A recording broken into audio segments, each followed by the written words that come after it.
ఈ పాడ్కాస్ట్ నచ్చితే లైక్ చేయండి, షేర్ చేయండి, సబ్స్క్రైబ్ చేయండి, తప్పకుండా ఫాలో అవ్వండి. పిల్లలు, ఈరోజు నేను మీకు చెప్పబోయే కథ పేరేంటి అంటే నల్ల కొంగ. ఏంటి, కొంగ నల్లగా ఉంటుందా?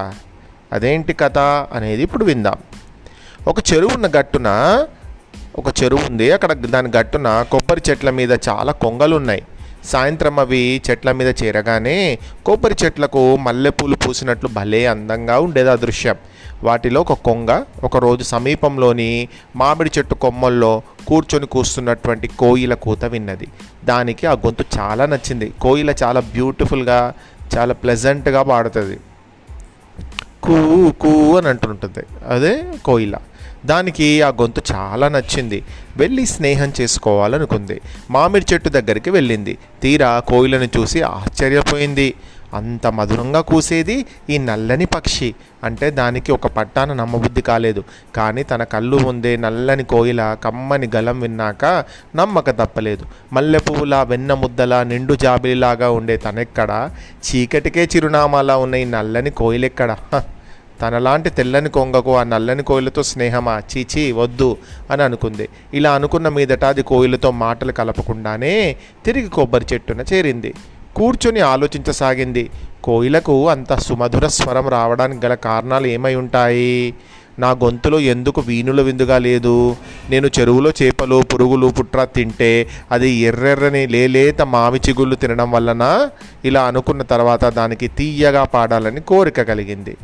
2 రోజులు చేపలు తినలేదు, కానీ మామి చిగుళ్ళు తినలేకపోయింది. 3వ రోజుకు దానికి గొంతు మారకపోగా నీరసంతో ఆయాసం వచ్చింది. కాబట్టి తిండి వల్ల కాదు, గొంతు అంత అందంగా ఉండడం, గొంతు అంత మాధుర్యంగా ఉండడము తిండి వల్ల కాదు అని అనుకుంది. ఇలా అనుకున్నాక దానికి మెరుపులా ఒక మరో ఆలోచన వచ్చింది. ఒకవేళ కోయిల నల్లగా ఉండడం వల్ల అంత బాగా పాడుతుందేమో. మరి కాకి నల్లగానే ఉంటుంది కదా, కానీ అది ఎంగిలి మెతుకులు, అడ్డమైన చెత్తా చెదారం తింటుంది కాబట్టి దానికి అంత మంచి గొంతు రాలేదు. కాకి కా కా అని అరుస్తుంది, కానీ కోయిల కూ కూ అని అరుస్తుంది. ఎంత మంచిగా అనిపిస్తుంది, ఎట్లా అని అనుకొని సరే, కానీ ఎలా మరి ఇంత బాగా పాడుతుంది అని ఇంకా ఆలోచిస్తూ ఉంది కొంగ. తర్వాత కానీ ఎలా? త్వరలోనే కొంగకు అవకాశం వచ్చింది. చెరువు సమీపంలోని పాఠశాల మరమ్మత్తు పనులు జరుగుతున్నాయి. బయట గోడకు నల్ల రంగు వేయాలి అని అనుకున్నారు.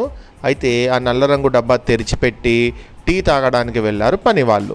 ఇదే అవకాశంగా కొంగ ఎగిరి డబ్బా ముందు వాలి ముక్కుతో దాన్ని తన మీద పడేలా బోర్లించుకుంది.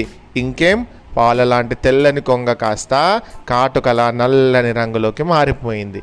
పట్టరాని ఆనందంతో అది తన చెట్టును చేరింది. ఆశగా గొంతెత్తి కూసింది. దాని గొంతులో ఏ మార్పు లేకపోవడంతో బాధపడింది. కొంత సమయం పడుతుందేమో అని చిరు ఆశతో వేచి ఉంది. దానికి ఆకలి వేస్తుంది, కానీ చెరువులో మొహం పెడితే రంగు కరిగిపోతుందని ఆపుకుంది. ఇంతలో కొంగలు పట్టేవాళ్ళు వచ్చారు. అన్ని కొంగల్లో ఈ నల్ల కొంగ ప్రత్యేకంగా కనిపించడంతో సూటిగా దాన్ని గురిపెట్టి రాయి విసిరారు. కొంగ అదృష్టం కొద్దీ గురి తప్పింది. కోలాహలంగా ఎగిరిపోతున్న అన్ని కొంగలతో పాటు అది బతుకు చీవుడా అంటూ పారిపోయింది. 2 రోజులు రంగును భరించిన ఆకలికి ఓర్చుకున్న ఫలితం లేదు. పైగా ఇతర కొంగలు దీన్ని పొడవసాగాయి. ఏంటి, ఈ కొంగ ఎక్కడిది? నల్లటి కొంగ, చీచి, ఇదేవరో మన దగ్గర ఉన్నటువంటి మన కొంగ జాతిది కాదు కావచ్చు అని దాన్ని ఇంకా మిగతా కొంగలు పొడవసాగాయి.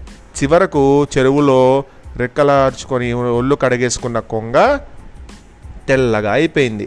కొన్ని ప్రత్యేకతలు, నైపుణ్యాలు పుట్టుకతోనే వస్తాయనే వాస్తవం గ్రహించాక దాని మనస్సు తేటబడింది. హాయిగా ఇతర కొంగలతో కలిసి కోయిల కమ్మని పాట వింటూ చేపల వేటకు చెరువుకు బయలుదేరింది. కాబట్టి పిల్లలు, మనం ఒకళ్ళని చూసి ఇన్స్పైర్ అవ్వాలి, కానీ వాళ్ళలాగా మనము మారినంత మాత్రాన రాదు. అది మనం ప్రాక్టీస్ చేయాలి. కానీ ఇక్కడ ఈ కథలో ఏం చెప్తున్నారు? కొంతమందికి పుట్టుకతోటే కొన్ని వస్తాయి, లక్షణాలు వస్తాయి. అలాంటి వాటిని మనము పులిని చూసి నక్క వాత పెట్టుకున్నట్టు, కోయిలను చూసి రంగు మార్చుకున్నంత మాత్రాన ఆ పాడే గుణం అనేది కొంగకు వస్తుందా? రాదు కదా. అది ఇంతటి చక్కటి కథ రాసిన వారు గూడిపూడి రాధికారాణి గారు.